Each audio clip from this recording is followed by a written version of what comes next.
بسم اللہ الرحمن الرحیم۔ شروع اللہ کے نام سے جو بڑا مہربان نہایت رحم والا ہے۔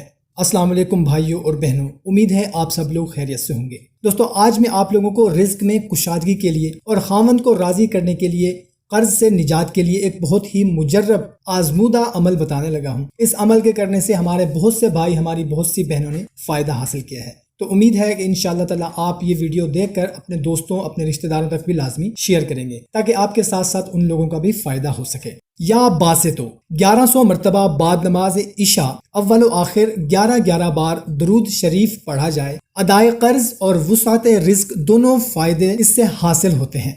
اور خاوند کو راضی کرنے کے لیے جس عورت کا خاوند اس سے ناراض ہو اور توجہ نہ کرتا ہو، وہ ٹھنڈے وقت یعنی صبح یا رات کو عشاء کے بعد قل هو اللہ احد یعنی کہ سورہ اخلاص پوری صورت 100 مرتبہ اول و آخر 11 بار درود شریف کے ساتھ پڑھ کر دعا مانگ لے، انشاءاللہ تعالی اس کا شوہر راضی ہو جائے گا، اس سے محبت کرنے لگے گا اور انشاءاللہ تعالی رزق میں بے پناہ اضافہ ہوگا۔ مزید ویڈیوز کے لیے چینل کو سبسکرائب کریں۔ ملتے ہیں ایک نئی ویڈیو میں، اپنا خیال رکھیے گا۔ اللہ حافظ۔